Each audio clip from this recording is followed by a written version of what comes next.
সমাধান চাও যদি জীবনে মরণে, ফিরে যাও খুঁজে নাও চোখ রাখো কোরআনে। সমাধান চাও যদি জীবনে মরণে, ফিরে যাও খুঁজে নাও চোখ রাখো কোরআনে। তবেই পাবে সুখ শান্তির ঠিকানা, তবেই পাবে সুখ শান্তির ঠিকানা, যদি মেনে নাও তুমি মনে প্রাণে। সমাধান চাও যদি জীবনে মরণে, ফিরে যাও খুঁজে নাও চোখ রাখো কোরআনে। আল্লাহ কবুল করেন। তাহলে কোরআন পৃথিবীর সবচাইতে শ্রেষ্ঠ কিতাব কেন? কারণ হচ্ছে কোরআনুল কারীমের ভেতরে আল্লাহ তাআলা এমন কিছু স্পেশালিটি দিয়েছেন, যে স্পেশালিটি পৃথিবীর কোনো বইয়ের ভেতরে নাই। সুবহানাল্লাহ। এই কোরআনের মধ্যে এমন কিছু জিনিস আছে, কোরআনের ভেতরে এমন কিছু স্পেশালিটি আছে, কোরআনে কারীমের ভেতরে এমন ইউনিক আনপ্যারালাল ক্যারেক্টারিস্টিক আছে, অতুলনীয় এমন কিছু বৈশিষ্ট্য দিয়ে আল্লাহ তাআলা তার এই কিতাবকে বৈশিষ্ট্যমণ্ডিত করেছেন, যা পৃথিবীর কোনো কিতাবের ভেতরে আছে নেই। এখন সবগুলো বলতে গেলে তো লম্বা সময় লাগবে। আমি আপনাদের সামনে খুব অল্প সময়ে আল্লাহ তাআলার এই কিতাব কোরআনুল কারীমের 10টি স্পেশালিটি তুলে ধরব, যেই স্পেশালিটিগুলো পৃথিবীর কোনো বইয়ের ভেতরে কোনোদিন আমরা খুঁজে পাব না। যেহেতু এই জয়াপাড়া এলাকায় প্রথমবারের মতো তাফসীরুল কোরআন মাহফিলের আয়োজন আপনারা করেছেন, এজন্য আল্লাহর কিতাব এর ভেতরে কি আছে, এটা কত দামি কিতাব, প্রথম বছর আপনারা এটা একটু বুঝার চেষ্টা করেন, তখন কোরআনের প্রতি যে ভালোবাসাটা ছিল দেখবেন সেটা আরো বহু গুণে বেড়ে যাবে ইনশাআল্লাহ। আমাদের দেশে বহু জায়গায় ওয়াজ হয়, আলোচনা হয়, হুজুর নিজেও জানে না কোন বিষয়ে কথা বলে, আবার শ্রোতারাও জানে না যে কোন বিষয়ে ওয়াজ হয়। এরকম হয় না? এমনটা যেন না হয়, এজন্য প্রথমে আজকের আলোচনার শিরোনাম, টাইটেল কিংবা টপিক আমরা জেনে নিব। আমরা আজকে আল্লাহ তাআলার এই কিতাব কোরআনুল কারীমের 10টি স্পেশালিটি জানবো ইনশাআল্লাহ। তাহলে বাড়িতে যাওয়ার পরে কেউ যদি প্রশ্ন করে যে হুজুর কোন বিষয়ে কথা বলছে, বলতে পারবেন না সবাই? আজকের বিষয় হচ্ছে কোরআনুল কারীমের 10টি স্পেশালিটি। তাহলে আমরা শুরু করতে পারি তো? মুখস্থ করা যাবে না? 10টা পয়েন্ট মুখস্থ করে বাড়ি ফিরবো আজকে ইনশাআল্লাহ। আসেন আমরা জেনে নেই কোরআন কারীমের ভেতরে এমন কি আছে যা পৃথিবীর কোনো বইয়ের ভেতরে নাই। নাম্বার 1 দেখেন শুরু হয়ে যাচ্ছে, খেয়াল করেন। 1 নাম্বার হলো Quran is a book that is most read in this world. এই পৃথিবীর একমাত্র বই হচ্ছে কোরআন, যা এই পৃথিবীতে সবচাইতে বেশি পড়া হয়। এখন এটা গলাবাজি বা চাপাবাজির বিষয় নয়, পৃথিবীতে একমাত্র বই হচ্ছে এই কোরআন। আপনি জানলে অবাক হয়ে যাবেন, 24 ঘন্টায় মানুষ এই বইটা পড়ে। কিভাবে পড়ে জানেন? যে আমাদের মাথার উপরে মহাশূন্য আছে, এই মহাশূন্য মহাকাশ নিয়ে যারা গবেষণা করছেন, মহাকাশ বিজ্ঞানী এবং জ্যোতির্বিজ্ঞানীরা গবেষণা করে দেখলেন পৃথিবীর ঘূর্ণায়মান পদ্ধতি এবং আহ্নিক গতি আর বার্ষিক গতির ফলে পৃথিবীর বিভিন্ন স্থানে সময়ের ভিন্নতা রয়েছে। যেমন এখন বাংলাদেশে রাত 8টা 14 মিনিট বাজে, তাই না? কিন্তু সৌদি আরবে এখন বিকাল 5টা 14 মিনিট বাজে। আবার ইউনাইটেড স্টেট অফ আমেরিকা এখন সকাল 10টা 14 মিনিট বাজে। দেখেন আমাদের দেশে রাত, ওই দেশে দিন। এখন দুবাইয়ে এক সময়, লন্ডনে আরেক সময়, তারপরে কাতারে এক সময়, কানাডায় এক সময়, রাশিয়ায় এক সময়, এভাবে বিভিন্ন দেশের সময়ের যে ভিন্নতা, এর কারণ হলো এই পৃথিবীর ঘূর্ণায়মান পদ্ধতি, আহ্নিক গতি এবং বার্ষিক গতির ফলাফলের কারণ হলো এই সময়ের ভিন্নতা। এজন্য মহাকাশ বিজ্ঞানীরা সময়ের ভিন্নতার কারণে একটি আজীব তথ্য পেয়ে তারা বিস্মিত হয়েছেন। সেটি হলো এই সময়ের ভিন্নতা থাকার কারণে তারা দেখলেন এই পৃথিবীতে 24টি ঘন্টার প্রত্যেকটি মিনিটের প্রত্যেকটি সেকেন্ডেই পৃথিবীর কোথাও না কোথাও আযান হয়। এখন আপনারা বসে আছেন তো এখানে, এখন পৃথিবীর বহু দেশে নামাজ চলতেছে, কারণ তার দেশে এখন নামাজের টাইম। কোনো দেশে আসরের নামাজ চলে, কোনো দেশে ফজরের নামাজ চলে, কোনো দেশে জোহরের নামাজ চলে, আছে না? এই জন্য বিজ্ঞানীরা গবেষণা করে দেখলেন যে পৃথিবীতে 24টি ঘন্টার প্রত্যেকটি মিনিটের প্রত্যেকটি সেকেন্ডে আদান হচ্ছে। তাহলে আদান হলে একামত হয় না? একামত হলে কি হয়? নামাজ হয়। এবার আপনারা বুঝে শুনে জবাব দেন তো, নামাজে আমরা যে বই থেকে তেলাওয়াত করি সেই বইটার নাম কি? মাশাআল্লাহ। কেউ যদি নামাজ শুরু করার পর বুখারী শরীফ থেকে তেলাওয়াত করে, আন আবি হুরায়রা রাদিয়াল্লাহু আনহু قال قال رسول الله صلى الله عليه وسلم, এরপরে হাদিস পাঠ শুরু করে, নামাজ হবে না? কেন? লোকটা তো বুখারী শরীফ থেকে পড়তেছে, অসুবিধা আছে? অবশ্যই আছে। কারণ নামাজে কোরআন ছাড়া অন্য কোনো বই থেকে তেলাওয়াত শুরু করলে নামাজ হয় না। তাহলে মহাকাশ বিজ্ঞানীদের দেওয়া তথ্য মোতাবেক কুত্তা কি আপনাদের এলাকায় বেশি? মহামুসিবত। নাকি তারাও ওয়াজ শুনতে চায়? হ্যাঁ, তাহলে মহাকাশ বিজ্ঞানীদের দেওয়া তথ্য অনুযায়ী পৃথিবীতে 24 ঘন্টায় আজান হয়, একামত হয়, নামাজ হয়। যেহেতু পৃথিবীতে 24 ঘন্টায় কোথাও না কোথাও মানুষ নামাজ আদায় করছে, তার মানে পৃথিবীর একমাত্র বই হচ্ছে কোরআন, যা 24 ঘন্টার প্রত্যেকটি মিনিটের প্রত্যেকটি সেকেন্ডেই কোথাও না কোথাও তেলাওয়াত হয়। সুবহানাল্লাহ। আপনারা বলেন তো, পৃথিবীতে কোরআন ছাড়া আর কোন বই আছে যে বইটা এভাবে 24 ঘন্টায় দুনিয়ায় তেলাওয়াত হয়? আছে? নাই। তাহলে আল্লাহর কোরআনের যে 10টি স্পেশালিটি আমরা জানবো, তার মধ্যে প্রথমটা একটু শুনে ফেললাম। প্রথমটা হচ্ছে Quran is a book that is most read in this world. পৃথিবীর একমাত্র বই হচ্ছে কোরআন, যা এই পৃথিবীতে সবচাইতে বেশি পড়া হয়। আরেকটি আজীব তথ্য কি জানেন? এই পৃথিবীতে একমাত্র বই হচ্ছে কোরআন, যে বইটি ছাপাখানায় সবচাইতে বেশি পরিমাণ ছাপা হয়েছে। কোরআনের মতো ছাপা হয়েছে এমন কোনো বই পৃথিবীতে আছে? এটা এমন এক কিতাব পৃথিবীতে সবচাইতে বেশি পরিমাণ বিক্রি হয়েছে, কোরআনের মতো সেল হয়েছে, বিক্রি হয়েছে, এমন কোনো কিতাব ম্যাগাজিন দুনিয়াতে আছে? এটি আবার একমাত্র কিতাব যা বিনামূল্যে দুনিয়ায় সবচেয়ে বেশি বিতরণ হয়েছে। কোরআন আপনারা মানুষকে হাদিয়া দেন না, গিফট করেন না? পৃথিবীতে কোরআন যে পরিমাণ হাদিয়া করা হয়, গিফট করা হয়, অন্য কোনো বই এরকম করা হয়? আবার এই পৃথিবীর একমাত্র কিতাব হলো আল কোরআন। এই কিতাবের ইজ্জত রক্ষার জন্য, এই কিতাবের বিধান দুনিয়ায় কায়েম করার জন্য দুনিয়াতে সর্বাধিক সংখ্যক মানুষ তাদের শরীরের তাজা রক্তই শুধু নয়, বরং তাদের জীবনটাকে আল্লাহর কোরআনের জন্য বিলীন করে দিয়েছে। আবার কোরআনই একমাত্র বই, এই বইয়ের বিরোধিতাও বেশি হয়েছে। আপনাদের সীতাকুণ্ড এলাকায় বিরোধিতা নাই? এখানেও আছে। আল্লাহর কুতুবদেরকে আল্লাহ হেদায়াত দান করেন। তাহলে কোরআনের 1 নম্বর বৈশিষ্ট্য আমরা জানলাম, এটি পৃথিবীর একমাত্র বই যা পৃথিবীতে সবচাইতে বেশি পড়া। 1 নম্বর পয়েন্টটা সবার মুখস্থ থাকবে না ইনশাআল্লাহ। নাম্বার 2 নম্বর হচ্ছে, nobody has ever bothered to read or heard the holy book Quran. এটি এমন এক কিতাব, এই কিতাব তেলাওয়াত করলে কিংবা এই কিতাবের তেলাওয়াত শুনলে কোনো মানুষ কখনো বিরক্ত হয় না। বিরক্ত হন কখনো আপনারা?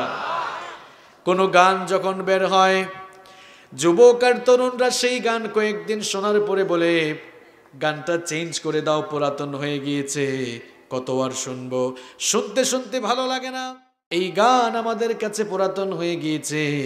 কিন্তু জন্মের পর থেকে আপনারা মসজিদে গেলেই প্রত্যেক দিন শুনতে পান ইমাম সাহেব সূরাতুল ফাতিহা দিয়ে নামাজ শুরু করেন। কেউ কি কখনো বিরক্ত হয়ে বলেছেন নাকি, ইমাম সাহেব প্রত্যেক দিনই তো আপনি সূরাতুল ফাতিহা দিয়ে নামাজ শুরু করেন, কত আর শুনবো, শুনতে শুনতে ভালো লাগে না, আজ চেঞ্জ করে একটু অন্য সূরা থেকে তেলাওয়াত শুরু করেন? এমন কথাকে কেউ কখনো বলেছেন নাকি? কেউ কখনো বলার সুযোগ বা সম্ভাবনা আছে নাকি?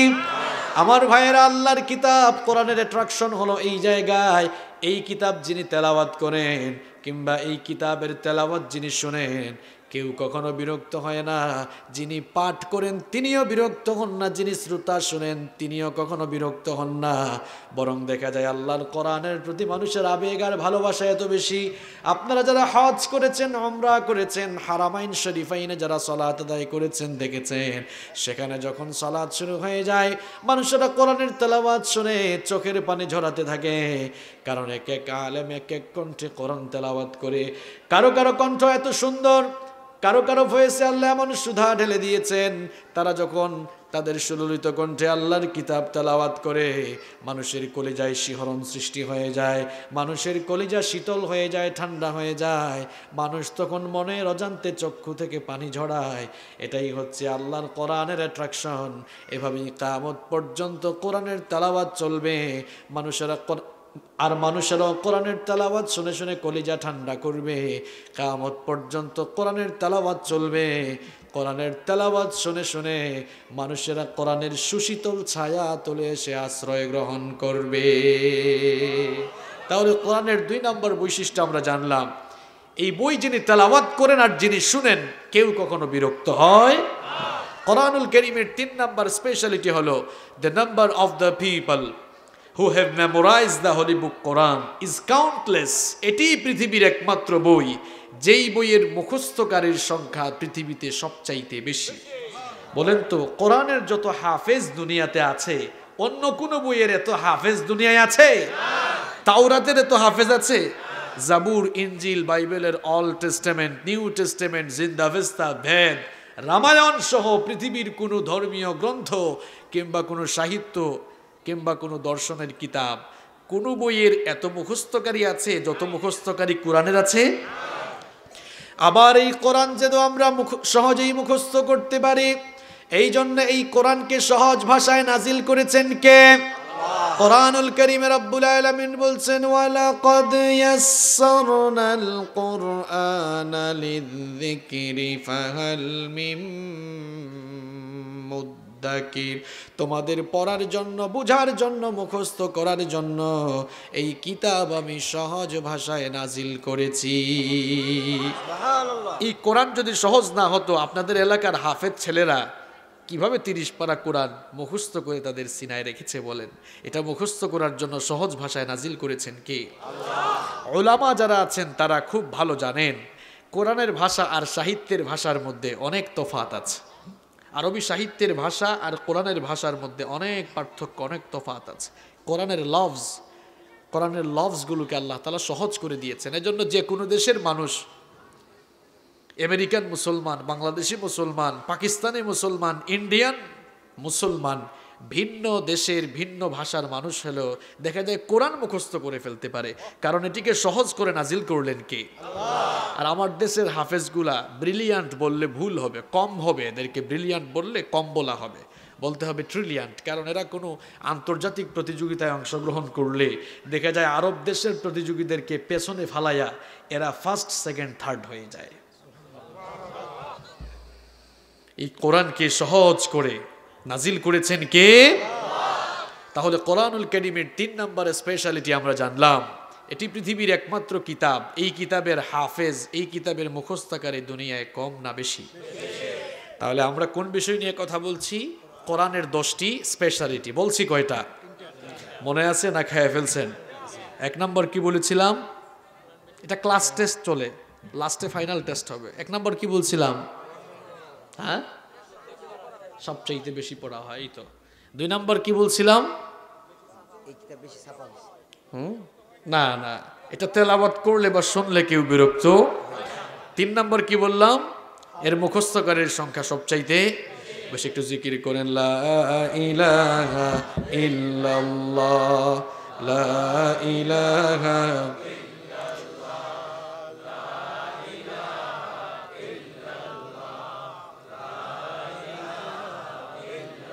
সুবহানাল্লাহ ওয়ালহামদুলিল্লাহ, লা ইলাহা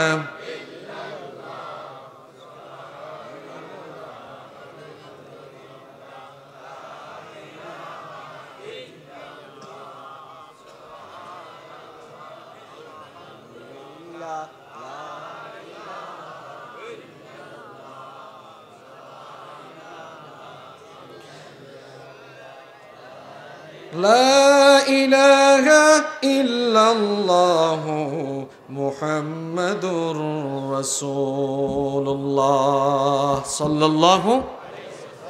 আচ্ছা, কয়টা বলছি আমরা?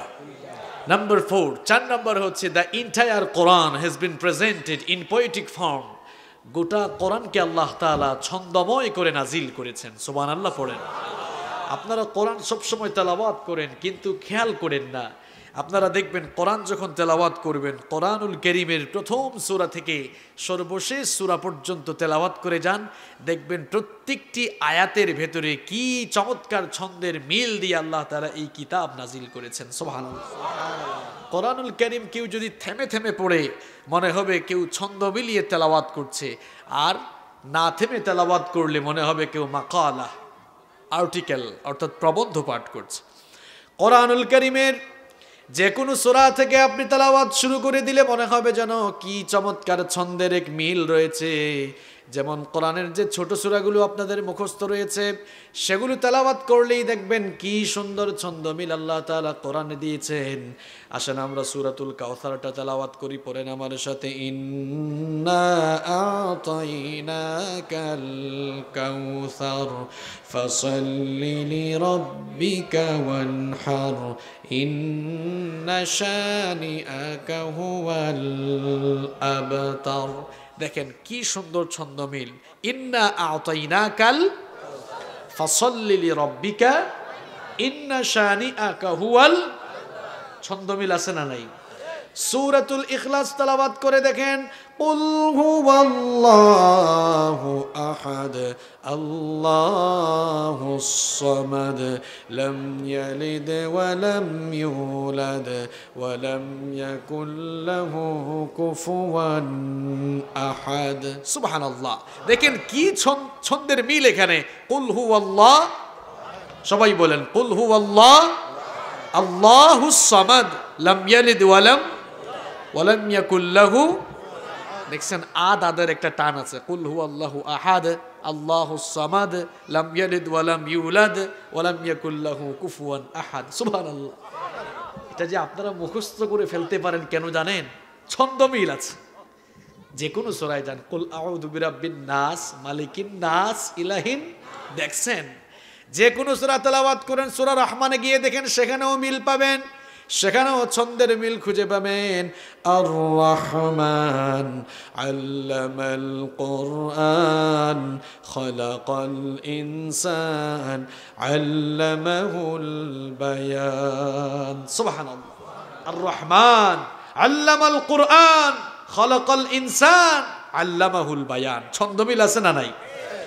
যে কোনো সূরা তেলাওয়াত করে দেখেন কি চমৎকার ছন্দের মিল দিয়ে আল্লাহ তাআলা কোরআন নাজিল করেছেন। আলহাকুমুত তাকাসুর হাত্তা যুরতুমুল মাকাবির। ছন্দ মিল আছে না? আলহাকুমুত তাকাসুর হাত্তা যুরতুমুল মাকাবির। যে কোনো সূরা তেলাওয়াত করবেন। ওয়াল আসর ইন্নাল ইনসানা লাফি। দেখছেন ছন্দ মিল আছে না? বলেন পৃথিবীতে কোরআন ছাড়া আর কোন বই আছে যে বই পুরো বইটাকে এরকম ছন্দময় করা হয়েছে? আরেকটা বই আছে? পৃথিবীর একমাত্র বই হচ্ছে এই কোরআন, যে বইটাকে আল্লাহ তাআলা পুরো বইটাকে ছন্দময় করে দিয়েছেন। সুবহানাল্লাহ। এত উঁচু মানের ভাষা আল্লাহ তাআলা ব্যবহার করেছেন, আরবি ভাষার সাহিত্যিকরা পর্যন্ত অবাক হয়ে গিয়েছেন। এত চমৎকার শব্দচয়ন আল্লাহ তাআলা করেছেন। দেখেন আল্লাহ তাআলা তার পরিচয় দিতে গিয়ে আয়াতুল কুরসির ভেতরে কি বললেন? লা তাখুযুহু সিনাতু ওয়ালা নাওম। আমি যখন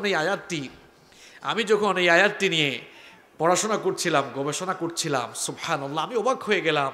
আল্লাহ তাআলা কি সুন্দর শব্দ চয়ন করলেন এখানে। বলছেন লা তাখুযুহু সিনাতু ওয়ালা নাওম। এর অর্থ হলো তন্দ্রা বা ঘুম তাকে কখনো আচ্ছন্ন করতে পারে না, স্পর্শ করতে পারে না। আমি চিন্তা করলাম, আচ্ছা এই আয়াতটা তো এভাবেও নাজিল হতে পারতো যে আল্লাহ তাআলা ঘুমান না, এভাবেও তো নাজিল হইতে পারতো। আল্লাহ তাআলা ঘুমান না এরকম করে যদি আয়াতটা নাজিল হতো, তাহলে ইসলাম বিরোধীরা আপত্তি তুলতো, বুঝছি ঘুম আছে কিন্তু ঘুমায় না।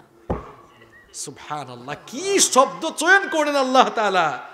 আল্লাহ তাআলা ঘুমান না বা তিনি ঘুমান না এরকম বলেন নাই, বললেন তন্দ্রা বা ঘুম থাকে ধরতেই পারে না। সুবহানাল্লাহ। কি চমৎকার ছন্দমিল এই কিতাবের ভেতরে রয়েছে। এত সুন্দর ছন্দমিল দিয়ে এই কিতাবটা নাজিল করলেন কে? তাবিজের ব্যবসা করার জন্য, ঝাড়ফুঁক দেওয়ার জন্য?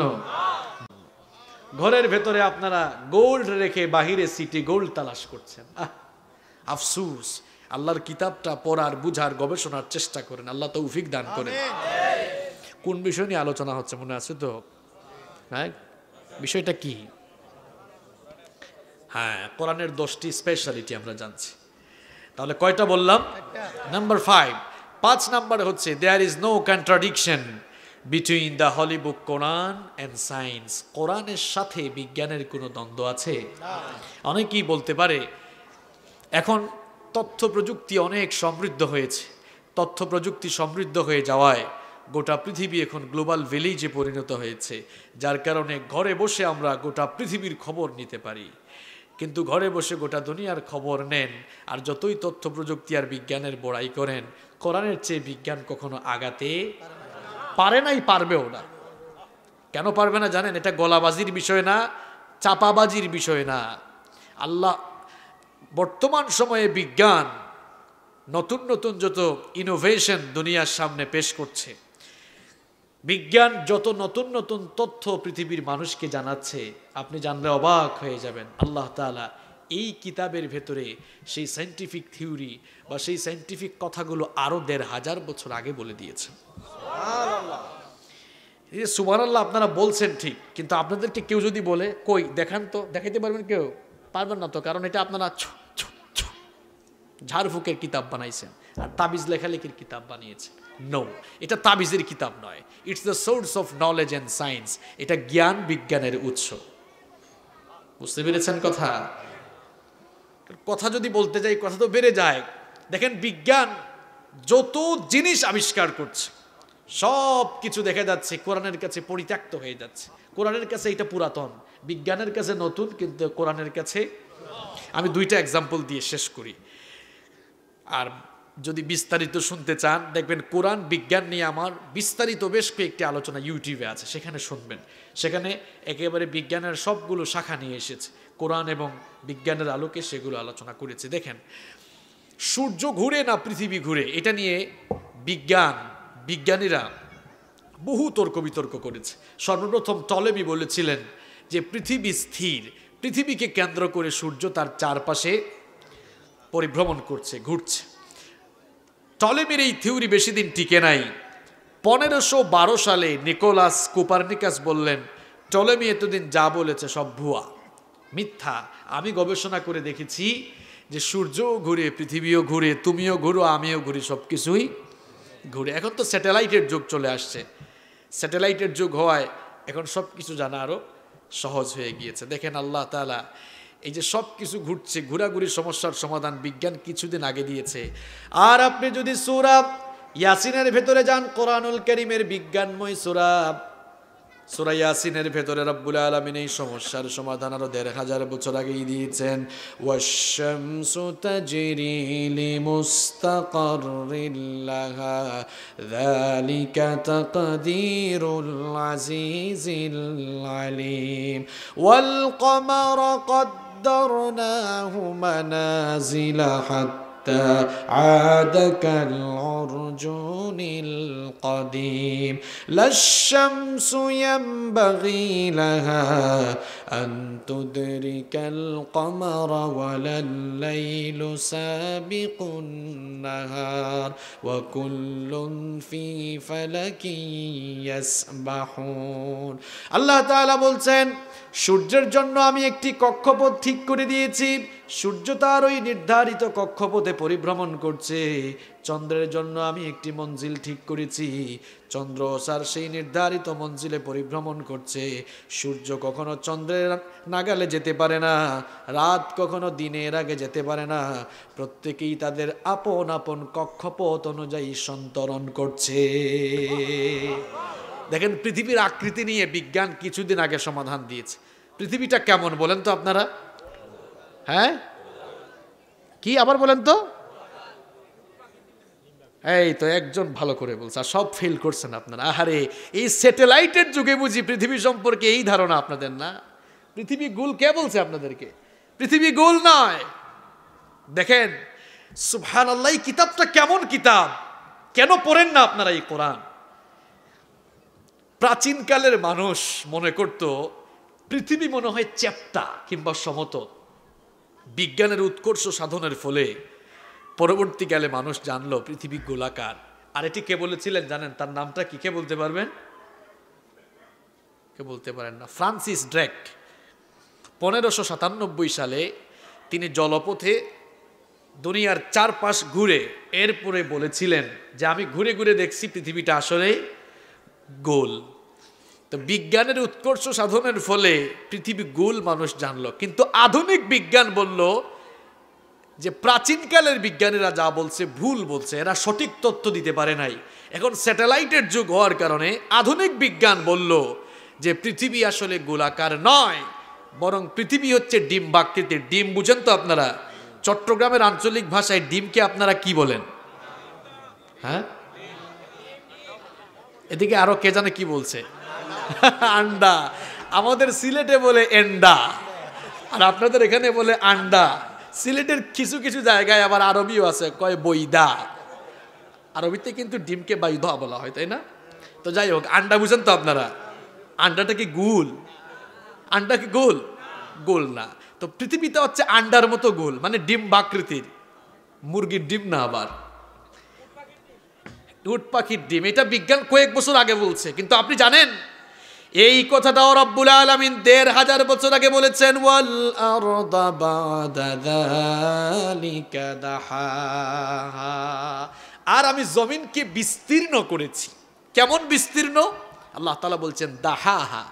উলামায়ে কিরাম যারা আছেন তারা নিশ্চয়ই জানবেন, আরবি ভাষা যারা ভালো জানেন তারা জানবেন। এই যে অ্যারাবিক ডিকশনারিগুলো খুলে দেখবেন, দাহা মানে হচ্ছে, দাহা বলা হয় আরবিতে উট পাখির ডিমকে। আল্লাহ তাআলা বলছেন যে জমিনটাকে আমি এমন বিস্তীর্ণ করেছি, উট পাখির ডিমের মতো ডিম বাকৃতির করে জমিনকে বিস্তীর্ণ করেছে। সুবহানাল্লাহ।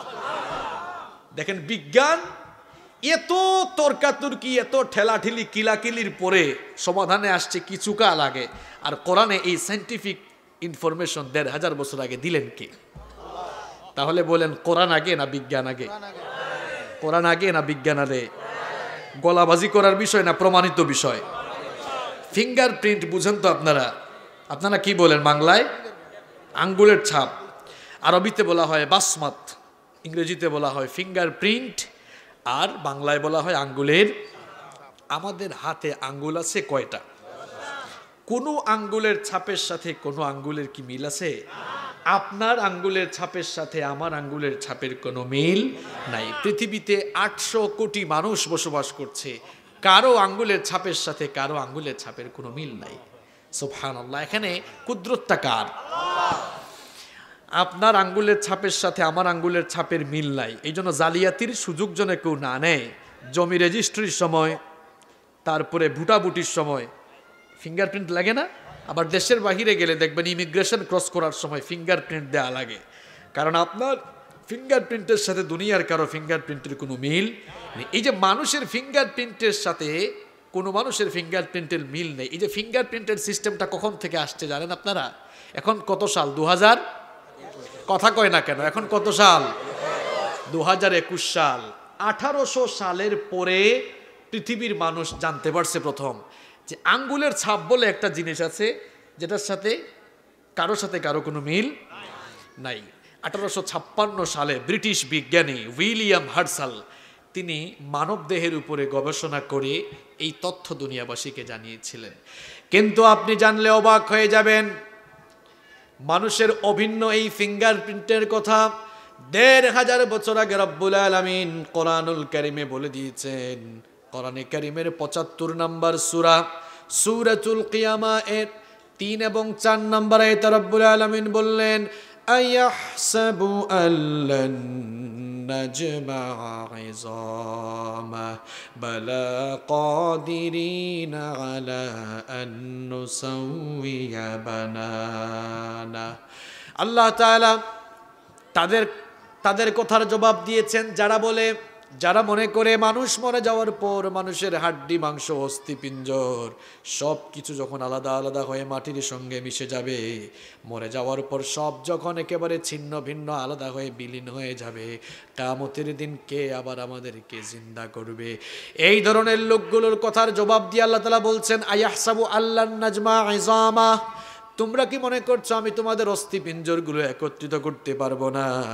এমন কথা যারা বলো তোমাদেরকে বলছি শোনো, বালা কাদিরিনা আলা আন নুসাউইয়া বানানা, আমি কেবল তোমাদের শরীরের অস্থিপিঞ্জর হাড্ডি আর মাংসগুলোই নয়, বরং তোমাদের প্রত্যেকের হাতের আঙ্গুলের অগ্রভাগের যে ছাপ রয়েছে সেই অভিন্ন ফিঙ্গার প্রিন্ট পর্যন্ত একত্র করতে সক্ষম। সুবহানাল্লাহ। তাহলে কোরআন আগে না বিজ্ঞান আগে? তো বিজ্ঞানের এই কিতাবটা আপনার ঘরে আছে, আপনারা তো এখনো পড়াও শিখলেন না, কোন দিন অর্থ বুঝবেন আর কোন দিন এটা পড়বেন? এই জন্য এই দেশে কোরআনের রাজ কায়েম হচ্ছে না, এই দেশে ইসলামী শাসন আসতেছে না। কেন জানেন? আপনারা কোরআনটা এখনো বুঝার চেষ্টা করছেন না। কোরআনটা বুঝার চেষ্টা করার দরকার আছে না নাই?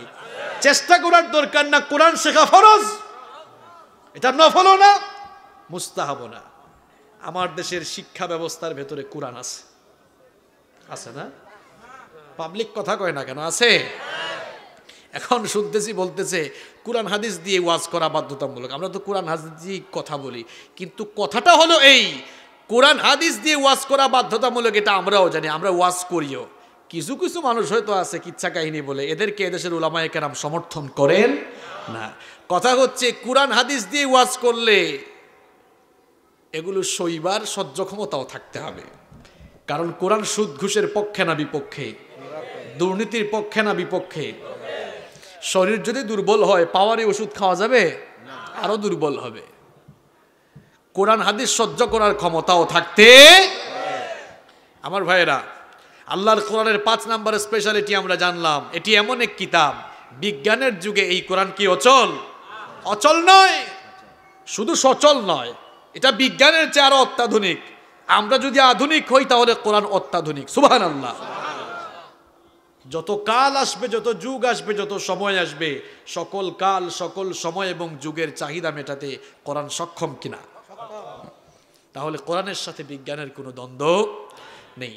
নাম্বার 6 নম্বর হচ্ছে কোরআন এটি এমন এক কিতাব, এই কিতাবের ভেতরে কোনো ভুল নেই। আপনারা যে কোনো বই পড়লে দেখবেন বইয়ের প্রথমেই লেখা, সম্মানিত পাঠকবৃন্দ, এই বইটি পড়ে কোনো জায়গায় মিস্টেক দেখলে, ভুল দেখলে সংশোধনী দিবেন, পরবর্তী সংস্করণে আমরা এটাকে পরিমার্জন করব। আপনারা বলেন তো, আল্লাহ তাআলা কি কোরআনের শুরুতে বলেছেন যে আমার বান্দারা কোরআন পড়ার সময় ভুল পাইলে তোমরা তোমাদের মাবুদ আল্লাহকে জানাইও, পরবর্তীতে তিনি এটা ঠিক করে দিবেন? এরকম কোনো কথা আছে? আল্লাহ তাআলা কি বললেন? এই আমার গোলামেরা শোনো, যালিকাল কিতাব লা রাইবা ফিহি হুদাল লিল মুত্তাকিন, this is the book, the most authentic book in this world, whereof there is no doubt about it, and it's a guidance for those who are muttaqin। এমন কিতাব দিয়েছি, এখানে ভুল পাওয়া তো দূরের কথা, ভুল আছে এ ব্যাপারে সন্দেহ করা যায় না। সুবহানাল্লাহ। এই কিতাবের ভুল ধরার জন্য যারা এসেছে তারা নিজেরাই নিজের জীবনের ভুল খুঁজে পেয়ে ইসলামের সুশীতল ছায়াতলে আশ্রয় গ্রহণ করতে বাধ্য হয়েছে। সুবহানাল্লাহ। ডক্টর মরিস বুকাইলির নাম শুনছেন না আপনারা? তার লেখা একটি বিখ্যাত বই গোটা দুনিয়ায় সুখ্যাতি পেয়েছে। বইটার নাম কি? কোরআন, বাইবেল ও বিজ্ঞান। এটা নাই? দি 100 হচ্ছে মাইকেল এইচ হার্টের লেখা, বিশ্বের শ্রেষ্ঠ 100 মনীষীর জীবনে। এটা কে লিখেছেন? Michael H heart. তো ডক্টর মরিস বুকাইলি ছিলেন ফ্রান্সের নাগরিক, তিনি ফ্রান্সের বিখ্যাত সার্জন ছিলেন। 1981 থেকে 1995 সাল পর্যন্ত ফ্রান্সের প্রেসিডেন্ট ছিলেন ফ্রাসুয়া মিত্রা। তার শাসন আমলে 80-র দশকের শেষের দিকে ফ্রান্সের সরকার মিশরের সরকারের কাছে চিঠি লিখলেও ফেরাউনের মরদেহ, ফেরাউনের লাশকে প্রত্নতাত্ত্বিক গবেষণার জন্য তার মরদেহ আমাদের দেশে পাঠান। মিশরের সরকার রাজি হয়ে পাঠালো। এরপরে প্যারিসে একটি হসপিটালের বিশেষ ওয়ার্ডে ফেরাউন বাবার লাশটা ঢুকানো হলো। কেন? প্রত্নতাত্ত্বিক গবেষণার জন্য। সেই রিসার্চ টিমের প্রধান ছিলেন ফ্রান্সের বিখ্যাত surgeon professor doctor Morris Bucaille. এবার গবেষণা করে তারা দেখলেন যে ফেরাউনের লাশের মধ্যে লবণের কিছু অংশ পাওয়া গেল। বলেন তো, সাগরের পানি লোনা পানি না মিঠা পানি? সবাই বোনের লোনা পানি না মিঠা পানি? যেহেতু লবণের কিছু অংশ পেল, তারা কনফার্ম হয়ে গেল, বুঝছি তাহলে এই ফেরাউন না সাগরে ডুবে মরছে।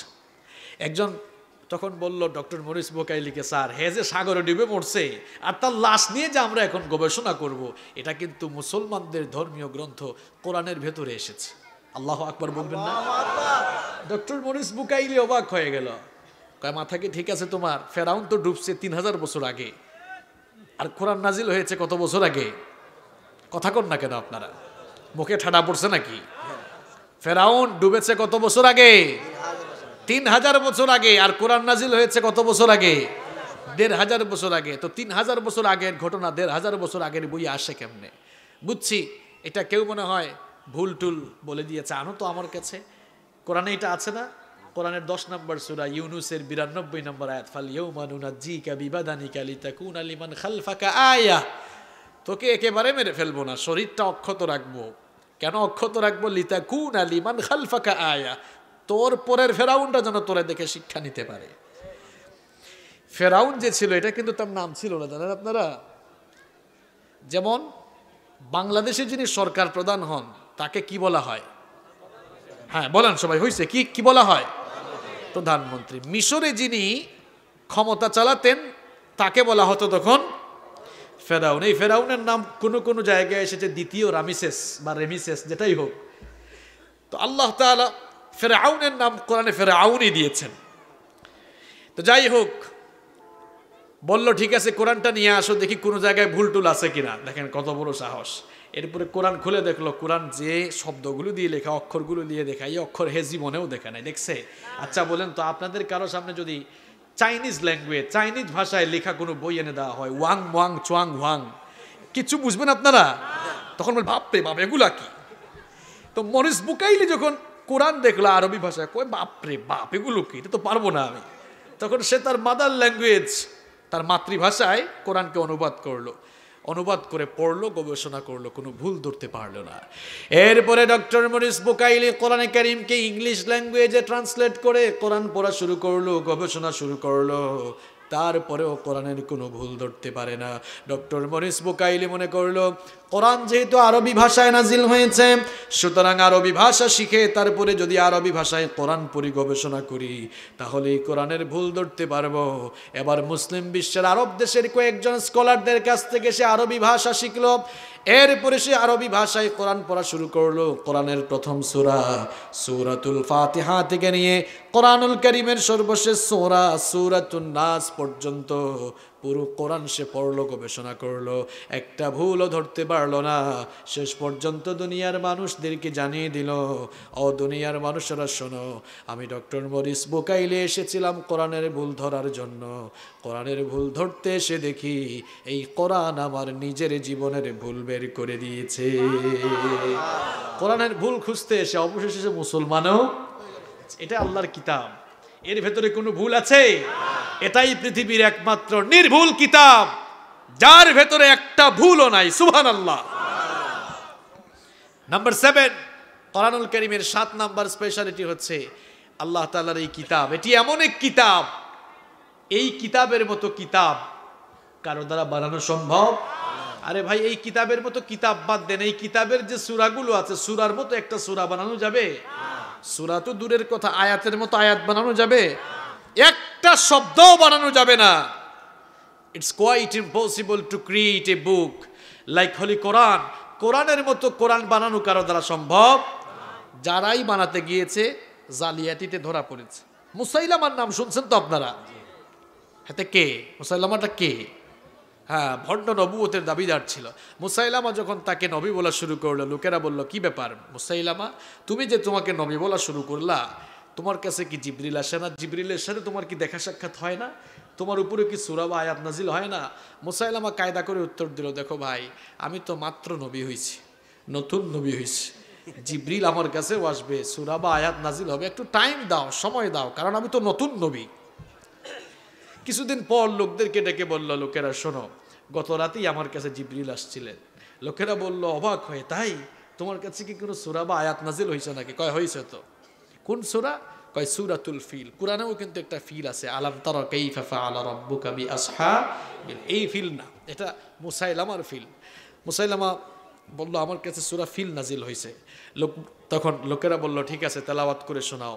মুসাইলামা এবার তেলাওয়াত শুরু করলো, আল ফিল মাল ফিল ওয়ামা আদরাকা মাল ফিল লাহু যানাবু ওয়াবিল ওয়া লাহু খুরতুমুন তাওয়িল। কিছু বুঝছেন আপনারা? অর্থ বলবো, আলফিল হাতি, মালফিল হাতি কি, ওয়ামা আদরাকা মালফিল আপনি কি জানেন হাতি কি? হাতির ডেফিনেশন চলতেছে, হাতির পরিচয় দেওয়া হচ্ছে এই সূরার মধ্যে। লাহু যানাবু ওয়াবিল, তার লেজ আছে, ওয়া লাহু খুরতুমুন তাওয়িল, তার লম্বা একটি সুর আছে। লোকজন শুনে বলল মুসাইলামা তুই যে একটা মিথ্যাবাদী, ভণ্ড, ধোঁকাবাজ আর প্রতারক, এটা প্রমাণ হওয়ার জন্য আর কিচ্ছু লাগবে না, এই সূরাটাই যথেষ্ট। কোরআনের মতো কোরআন বানাতে যারাই যাবে এরা ধরা খেয়ে যাবে। নাস্তিক যারা, নাস্তিক কারা? যারা স্রষ্টায় বিশ্বাস করে না। তারা বলে দেয়ার ইজ নো গড, স্রষ্টা বলতে কেউ নেই। কেন? তাদের দাবি হলো থাকলে তো দেখতাম, আনসিন ইজ নাথিং, যা দেখা যায় না তা বিশ্বাস করা যায় না। আমি মাঝে মাঝে একটা কথা বলি, যেমন কুকুর তেমন মুগুর দরকার। যেমন কুকুর তেমন কি দরকার? মুগুর। বুঝেন তো আপনারা? এরকম কোন নাস্তিক আপনাদের সামনে পড়লে বলবেন এই তুই যে বললি যা দেখা যায় না তা বিশ্বাস করা যায় না, তোর বাপ যে তোরে জন্ম দিছে এটা কি তুই দেখ সৎ? তখন হেই বলবে যে না। তা আপনি বলবেন যে যদি কোনো কিছু না দেখে বিশ্বাস করা যায় না, তোর বাপ তোকে জন্ম দিছে এটাও তো তুই দেখস নাই, তার মানে আজ থেকে এটা তোর বাপ না, তোর জন্মের মধ্যেই দোষ আছে। আয়না ছাড়া নিজের পিঠ দেখা যায়? এই শরীরের স্রষ্টাকে দেখতে চাও? দেখা যাবে কিয়ামতের দিন আল্লাহ তাআলা জান্নাতীদের সামনে চলে আসবেন। সুবহানাল্লাহ। আমরা যেন সেই সমাবেশে থাকার সুযোগ পাই, আল্লাহ কবুল করো। এখন সৃষ্টিকে দেখে স্রষ্টাকে অনুভব করে নিতে হবে। তা আমি যেই কথা বলছিলাম, নাস্তিকরা জাতের মাতাল, তালে ঠিক আছে। আপনারা বলবেন হুজুর কেমনে তালে ঠিক? দেখবেন এরা বলে স্রষ্টা বলতে কেউ নাই, কিন্তু বলেন তো আপনারা পৃথিবীতে কি আজ পর্যন্ত আপনারা কি শুনছেন যে পৃথিবীর কোনো নাস্তিক এই কথা বলছে যে কোরআন এটি আল্লাহর বাণী না? বলছে? কারণ হেতে ভালো করেই জানে, এই যে জাতের মাতাল, তাল ঠিক আছে, ভালো করেই জানে। এটা বললেই তো বলবে ঠিক আছে, তোর মতো নাস্তিক পারলে একটা কোরআন বানা, পারবে? ধরা খেয়ে যাবে। জাতে মাতাল, তালে ঠিক। এজন্য কেউ এটা বলতে পারে নাই, যারাই বলছে ধরা খাইছে। যেমন মুসাইলামা ধরা খাইছে, খায় নাই? ধরা খাইছে।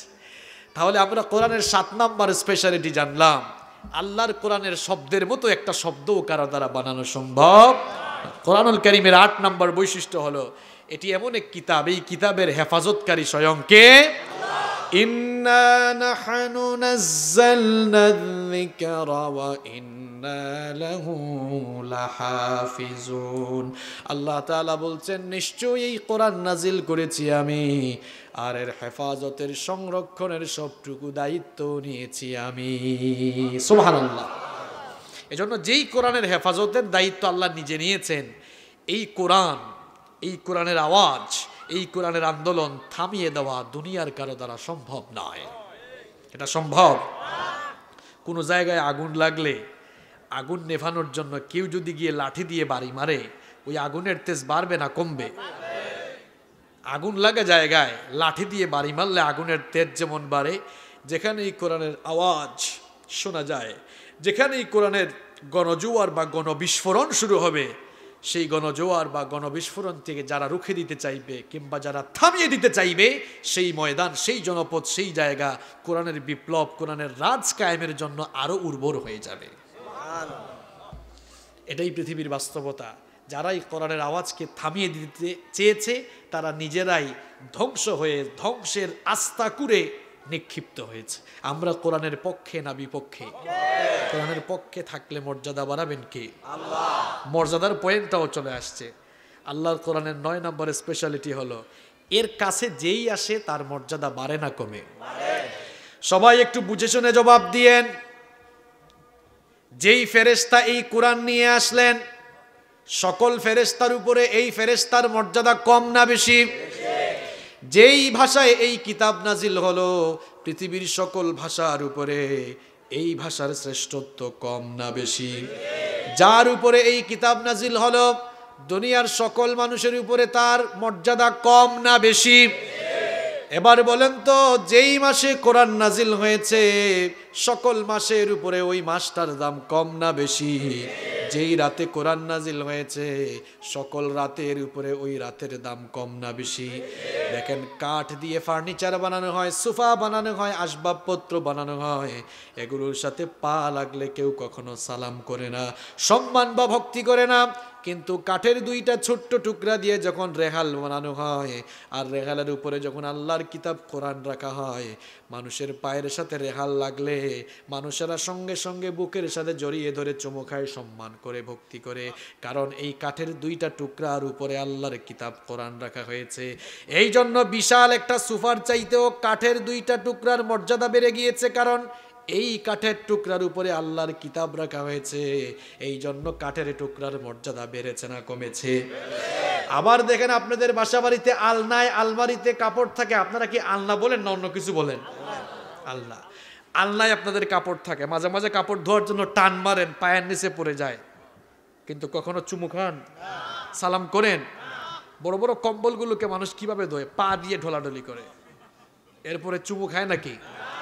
কিন্তু কাপড়ের ছোট্ট টুকরা দিয়ে যখন গিলাফ, জিলবাব বা বস্তনি বানানো হয়, কাপড়ের সেই ছোট্ট টুকরা যখন মানুষের হাত থেকে পড়ে যায়, সঙ্গে সঙ্গে বুকের সাথে জড়িয়ে ধরে চুমু খায়, সম্মান করে, ভক্তি করে। কারণ ছোট্ট এই কাপড়ের টুকরা দিয়ে আল্লাহর কিতাব কোরআনকে পেঁচানো হয়েছে। এই জন্য ছোট্ট এই কাপড়ের টুকরার মর্যাদা বেড়েছে না কমেছে? সীতাকুণ্ডের ভাইরা ভালো করে শোনেন, আপনারাও যদি আল্লাহর কিতাবের কাছে চলে আসেন, যেই কিতাবকে আপনারা ঘরের উপরে রেখেছেন, ওই কিতাবটাকে উপর থেকে নামিয়ে আল্লাহর কিতাব কোরআন পড়ার যদি শুরু করে দেন, বুঝা শুরু করে দেন, এরপরে কোরআন অনুযায়ী যদি জীবনটা গঠন করেন, কোরআনের রঙে নিজেদের জীবনকে যদি রাঙাতে পারেন, আপনাদের মর্যাদাও আল্লাহর কাছে বেড়ে যাবে। আর যখন আপনারা কোরআনের সাথী হয়ে যাবেন, কোরআনওয়ালা মানুষ হয়ে যাবেন, এই কোরআন কিয়ামতের দিন আপনার পক্ষে দাঁড়াবে। মুসলিম শরীফের হাদিস, আল কুরআন হুজ্জাতুল লাকা আও আলাইক। এই কোরআন হয় আপনার পক্ষের সাক্ষ্য হবে অথবা আপনার বিপক্ষের সাক্ষ্য হবে। আপনারা যদি কোরআনওয়ালা হয়ে যান, কোরআনের রঙে রঙিন হয়ে যান, তাহলে এই কোরআন কিয়ামতের দিন আপনার সামনে দাঁড়িয়ে আল্লাহর সঙ্গে ঝগড়া করে আপনাকে জান্নাতে নিয়ে যাবে। কোরআনের রঙে রঙিন হয়ে যান, এই কোরআন আল্লাহর সামনে, কোরআন কিয়ামতের দিন আল্লাহর সাথে ঝগড়া করবে, ততক্ষণ আল্লাহ আপনাকে জান্নাত দিবেন না যতক্ষণ। সুবহানাল্লাহ, সুবহানাল্লাহ। কোরআন পড়তে রাজি আছেন তো? আল্লাহ কবুল করেন, আমিন। তাহলে কোরআনের 9টা স্পেশালিটি আমরা বললাম। নাম্বার 10, আল্লাহর কোরআনের 10 নম্বর স্পেশালিটি হলো it's the problem solving methodology. এটি হচ্ছে সকল সমস্যার সমাধানকারী গ্রন্থ। কোরআনুল কারীম এমন একটি কিতাব যার মধ্যে আপনি আপনার জীবনের সকল দিক এবং বিভাগের সকল সমস্যার সমাধান খুঁজে পাবেন। এজন্যই তো আমরা বলি সকল সমস্যার সমাধান দিতে পারে আল কোরআন। আপনার ব্যক্তি জীবন, পারিবারিক জীবন, সমাজ জীবন, অর্থনৈতিক জীবন, রাষ্ট্রীয় জীবন, এক কথায় জীবনের সার্বিক দিক এবং বিভাগকে পরিচালনার চূড়ান্ত গাইডলাইন হচ্ছে আল্লাহর কিতাব কোরআন। এর মধ্যে সকল জিনিসের সমাধান রয়েছে। আপনাদের জীবনে গ্যাঞ্জাম লেগে গেছে, গ্যাঞ্জাম লেগে গেছে, আপনাদের জীবনটা জঙ্গার লেগে গেছে। জঙ্গার বুঝেন তো আপনারা? জঙ্গার ছুটাতে হলে এই কোরআনের কাছে আসতে হবে। সমাধান পেতে হলে কোরআনের কাছে। সমাধান চাও যদি জীবনে মরণে, ফিরে যাও খুঁজে নাও চোখ রাখো কোরআনে। সমাধান চাও যদি জীবনে মরণে, ফিরে যাও খুঁজে নাও চোখ রাখো কোরআনে। তবেই পাবে সুখ শান্তির ঠিকানা, তবেই পাবে সুখ শান্তির ঠিকানা, যদি মেনে নাও তুমি মনে প্রাণে। সমাধান চাও যদি জীবনে মরণে, ফিরে যাও খুঁজে নাও চোখ রাখো কোরআনে। আল্লাহ কবুল করেন, তাহলে বলেন তো, এই যে আল্লাহর কোরআনের 10টি স্পেশালিটি, 10টি অনন্য মর্যাদা এই কিতাবের আপনাদের সামনে তুলে ধরলাম, এই 10টা জিনিস পৃথিবীর অন্য কোনো বইয়ের ভেতরে আছে? তাহলে এই কিতাবটা আমাদের সকলের পড়া দরকার আছে না নাই? নাকি ঘরে রেখে দিবেন? এটা তেলাওয়াত করবেন তো? শুধু তেলাওয়াত করলে হবে? স্কুল কলেজ ইউনিভার্সিটিতে তোমরা যারা পড়ো তোমাদেরকে বলে যাচ্ছে এটা তোমরা পড়বা, বুঝে বুঝে পড়ার চেষ্টা করবা, তোমাদের ঘুমন্ত বিবেক জাগ্রত হয়ে যাবে। এই কোরআনটা পড়বেন, তালাবদ্ধ অন্তর খুলে যাবে। আল্লাহ তাআলা তো বলছেন আফালা ইয়াতাদাব্বারুনাল কুরআন আম আলা কুলুবিন আকফালুহা। কি হলো তোমাদের, কেন কোরআনটা বুঝার চেষ্টা করো না? অন্তর কি তোমাদের তালাবদ্ধ হয়ে গেল নাকি? তালাটা খুলে সমৃদ্ধ করে জীবনের মধ্যে বরকত দান করবেন কে? দুনিয়া আখিরাতে নাজাত দিবেন কে? আল্লাহ তাআলা আমাদের সকলকে কোরআনের রঙে রঙিন হওয়ার তৌফিক দান করেন। আব্দুল হালিম হেলালি ভাই আপনাদের সামনে কোরআন থেকে আলোচনা করে তিনিই আপনাদেরকে সাথে নিয়ে মোনাজাত করবেন। এই মাহফিল থেকে বরকত নিয়ে বাড়ি যাওয়ার জন্য আমরা একেবারে মোনাজাত করে বাসায় ফিরবো। সবাই রাজি আছেন? সবাই ওয়াদাবদ্ধ হইতে রাজি আছেন? দেখে হাত তুলে আল্লাহকে দেখান তো যে আমরা মোনাজাত পর্যন্ত থেকে এরপরে যাব। এই যারা হাত তুললো না এই পাবলিকগুলো কারা? আমি দেখতেছি কিন্তু সবাই হাত তুলছেন তো, উঠলে কিন্তু খবর আছে, ওয়াদা দিয়েছেন। আল্লাহ আপনাদের এই ওয়াদা কবুল করেন। তিনি বলছেন 20 মিনিট কথা বলে আপনাদের সবাইকে নিয়ে দোয়া করবেন ইনশাআল্লাহ। আমি খুব খুশি হয়েছি যে আপনারা প্রথম বছর মাহফিলের আয়োজন করেছেন। আমার যে যুবক আর তরুণ ভাইরা আপনাদের এই এলাকায় মাহফিলের আয়োজন করলো, বাবারা একটু জবাব দেন তো, আপনারা খুশি হয়েছেন তো? আপনাদের এই যে ছেলেরা, আপনাদের ভাতিজারা এত সুন্দর আয়োজন করছে, আপনারা খুশি? আগামী বছর থেকে মাহফিলের আয়োজন করলে তাদেরকে আপনারা সহযোগিতা করবেন তো? এরা এবছর ছোট করে আয়োজন করছে, আমার বিশ্বাস আপনারা যদি তাদেরকে একটু সাহস দেন, এটা কি রাজনৈতিক সমাবেশ না। এই যে আজকে আমরা কোরআন থেকে কিছু কথা শুনতে পারলাম, এরা এই আয়োজনটা করছে বলে। যারা আয়োজন করেছে আমি দেখলাম সব ইয়াং ছেলে পেলে, এরা যদি আগামীতে উদ্যোগ নেয় আপনারা সবাই তাদেরকে সহযোগিতা করবেন তো? করবেন তো সবাই? আগামী বছর আপনারা যেন এই প্রোগ্রামটা আরো বড় করে করতে পারেন, আল্লাহ তাআলা যেন আপনাদেরকে সেই তৌফিক দান করেন। আমি আপনাদের মাহফিলে আসতে পেরে অনেক খুশি হয়েছি, কারণ যখনই দেখলাম এটা প্রথম মাহফিল খুব খুশি হয়েছে। তার মানে আপনারা শুরু করছেন, আমিও দোয়া করে গেলাম আল্লাহ যেন আপনাদেরকে আগামী বছর থেকে আরো সুন্দর করে এই মাহফিলটি করার তৌফিক দান করেন। আমরা সবাই বলি আমিন। হাদা মা ইনদি ওয়াল ইলমু ইনদাল্লাহ। আসসালামু আলাইকুম ওয়া রাহমাতুল্লাহি ওয়া বারাকাতুহু।